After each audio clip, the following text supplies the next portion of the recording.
Hola, Moro. Betul. Oh, betul. Nada ini. Penca. Nada putar juga. Nada kerja macam ವಿದೇಶ main ಬರ್ತದೆ ಎಂತ problem ಅಂತಾರ ತೊಂದ್ರೆ ಏನಾಯ್ತು ನಾನು ಬಂದಾಗಿದ್ದೆ ಮನೆ ಮಾಡ್ತಾ ಇದೆಯಾ 10 days ಆಗಿದೆ ಏನು ಗೊತ್ತುಂಟು ಈಸ್ ಅ ಸೋಷಿಯಲ್ ಲೀಡರ್ ನಾನು ಇವ್ರ ಜೊತೆ ನಮ್ಮ ಜೊತೆಲಿ ಇದ್ದವರು ಅವ್ರಿಗೂ MLA ಕೆಪಾಸಿಟಿ ಉಂಟು ಬಟ್ ವಾದದ ಆಚಾರ ಬಿಟ್ಟ ಸೋತ್ಕರಲ್ಲಿ ಬಾಕಿ ಆದರು ಈಗ ಇಲ್ಲಿ ಏನಂತ ಒಂದು ಅವ್ರದ್ದು ಇವಾಗ ಬಂದ್ರಲ್ಲ ಅವ್ರಿಗೆ MRI ಮಾಡಬೇಕಂತ ಹೇಳಿದ್ದಾರೆ ಆಯ್ತಾ ಆಗ MRIಗೆ ಎಕ್ಸ್ರೇಗೆಲ್ಲ ಹೋಗುವಾಗ ಇವರಿಗೆ ವೀಲ್ ಚೇರ್ ಅಷ್ಟು ಸರಿ ಇಲ್ಲ ಇವರು ಈ ವೆಯ್ಟ್ ನಡೆದು ಅವ್ರು ಮಿಸ್ಸಸ್ ಕರ್ಕೊಂಡು ಹೋಗೋದು ಅವರು ಪ್ರಾಕ್ಟಿಕಲ್ ನೀವು ಥಿಯರಿ ಹೇಳೋದಲ್ಲ ಇವರು ಪ್ರಾಕ್ಟಿಕಲ್ ಹೇಳ್ತಾ ಇದ್ದಾರೆ ಅದನ್ನು ನೀವು ರೆಕ್ಟಿಫೈ ಮಾಡಬೇಕು. ವೆನ್ಲಾಕ್ ಆಸ್ಪತ್ರೆಯ REPCCಯ ಸಭಾಂಗಣದಲ್ಲಿ ಶನಿವಾರ ಆಸ್ಪತ್ರೆಯ ಕುಂದುಕೊರತೆ ಹಾಗೂ ಅಭಿವೃದ್ಧಿ ಸಭೆಯ ಅಧ್ಯಕ್ಷತೆಯನ್ನು ವಹಿಸಿ ಮಾತನಾಡಿದ ರಾಜ್ಯದ ಆರೋಗ್ಯ ಮತ್ತು ಕುಟುಂಬ ಕಲ್ಯಾಣ ಸಚಿವ UT ಖಾದರ್ ಅವರು ಬರ್ಗರ್, ಪಿಜ್ಜಾ ಸೇರಿದಂತೆ ಜಂಕ್ ಫುಡ್ಗಳಿಂದ ಸಾಕಷ್ಟು ರೋಗಗಳಿಗೆ ಕಾರಣವಾಗುತ್ತಿರುವುದರಿಂದ 10ನೇ ತರಗತಿಯವರೆಗಿನ ಶಾಲೆ ಹಾಗೂ ಸರ್ಕಾರಿ ಆಸ್ಪತ್ರೆಗಳಲ್ಲಿ ಇಂತಹ ಆಹಾರ ಪದಾರ್ಥಗಳನ್ನು ನಿಷೇಧಿಸುವ ನಿಟ್ಟಿನಲ್ಲಿ ಕ್ರಮಗಳನ್ನು ವಹಿಸಲಾಗುತ್ತಿದೆ ಎಂದು ಮಾಹಿತಿ ನೀಡಿದರು.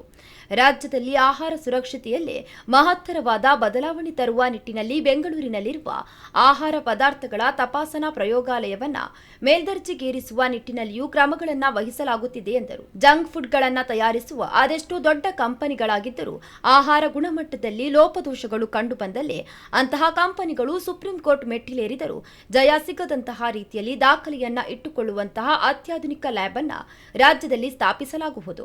ಈ ನಿಟ್ಟಿನಲ್ಲಿ ಈಗಾಗಲೇ ಸಂಬಂಧಪಟ್ಟ ಇಲಾಖೆಗಳ ಅಧಿಕಾರಿಗಳ ಜೊತೆ ಸಭೆಯನ್ನ ನಡೆಸಲಾಗಿದೆ ಎಂದರು.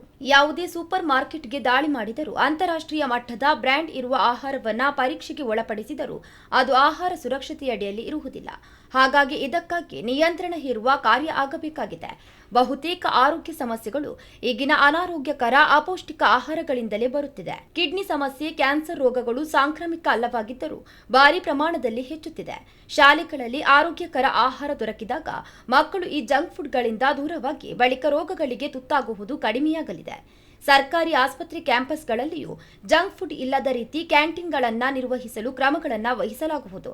ಈ ಬಗ್ಗೆ ಸಾರ್ವಜನಿಕರು ಕೂಡ ಯಾವುದೇ ರೀತಿಯ ಸಲಹೆ ಸೂಚನೆಗಳಿದ್ದಲ್ಲಿ ನೀಡಬಹುದು ಎಂದು ಹೇಳಿದರು. ವೆನ್ಲಾಕ್ನಲ್ಲಿಯೂ ಆರೋಗ್ಯಕರ ಆಹಾರವನ್ನು ಕಡಿಮೆ ದರದಲ್ಲಿ ಕ್ಯಾಂಟೀನ್ ಮೂಲಕ ವೈದ್ಯರು ಹಾಗೂ ಸಿಬ್ಬಂದಿಗೂ ಒದಗಿಸುವಂತಾಗಬೇಕು.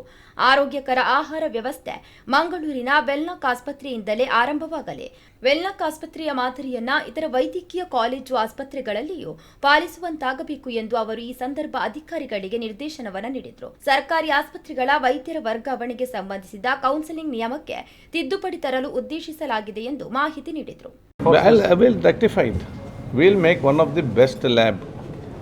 ಏನಾದರೂ ಒಬ್ಬನ ಪತ್ತೆ ಹಚ್ಚಿದ್ರೆ ಅವನು ಎಷ್ಟೇ ದೊಡ್ಡ ನೀವು ಹೇಳಿದ್ರಲ್ಲ ಕಂಪನಿಗಳು, ಅಂಥ ಕಂಪನಿಗಳು ಕೂಡ ಸುಪ್ರೀಂ ಕೋರ್ಟ್ಗೆ ಹೋದರೂ ಕೂಡ ಅದು ನಮ್ಮ ಲ್ಯಾಬ್ ರಿಪೋರ್ಟೇ ಲ್ಯಾಬ್ ಇನ್ಕ್ರೀಸ್ ಮಾಡ್ತೀರಾ, ಇಂಪ್ರೂವ್ ಆಗಬೇಕು. ಐ ವಿಲ್ ವರ್ಕ್ ಆನ್ ಏನಂತ ಹೇಳ್ತೇನೆ ನಾನು ನಿಮಗೆ. Because what ever report we give today lot of companies escapes because ನಮ್ಮಲ್ಲಿ ಕರೆಕ್ಟಾಗಿ ಅವ್ರು ನಮ್ಮ ಲೂಪ್ ಹೋಲ್ಸ್ ಕಂಡಿಡ್ದಲ್ಲಿ ಪ್ರೆಸೆಂಟ್ ಮಾಡ್ತಾರೆ ಕೋರ್ಟಲ್ಲಿ. So one of the best ನಾವು ಲ್ಯಾಬ್ ಹಾಕಿದರೆ ಎಷ್ಟೇ ದೊಡ್ಡ ಕಂಪನಿಯನ್ನು ಪತ್ತೆ ಹಚ್ಚಿದ್ರು ಕೂಡ ಅವನು ಎಲ್ಲಿ ಹೋದರೂ ಕೂಡ ಈ ಲ್ಯಾಬ್ ರಿಪೋರ್ಟನ್ನು ಫಾಲ್ಸ್ ಅಂತ ಹೇಳಿ ಅವನಿಗೆ ತೋರಿಸಲಿಕ್ಕೆ ಆಗೋದಿಲ್ಲ.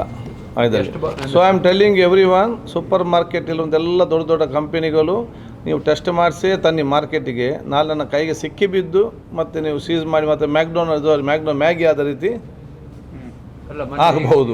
ಅದಕ್ಕೆ I am warning all the big companies. ಈ ವೇಳೆ ಸಭೆಯಲ್ಲಿ ವಿಧಾನ ಪರಿಷತ್ ಸದಸ್ಯರಾದ ಐವನ್ ಡಿಸೋಜಾ, ಜಿಲ್ಲಾಧಿಕಾರಿ ದರ್ಶನ್ HP, ಜಿಲ್ಲಾ panchayat CEO Vinayaka Karbari, DHO doctor Thimmaiah, Wenlock ಆಸ್ಪತ್ರೆಯ ವೈದ್ಯಾಧಿಕಾರಿ ಡಾಕ್ಟರ್ ಶಿವಪ್ರಕಾಶ್ ಮತ್ತಿತರರು ಉಪಸ್ಥಿತರಿದ್ದರು.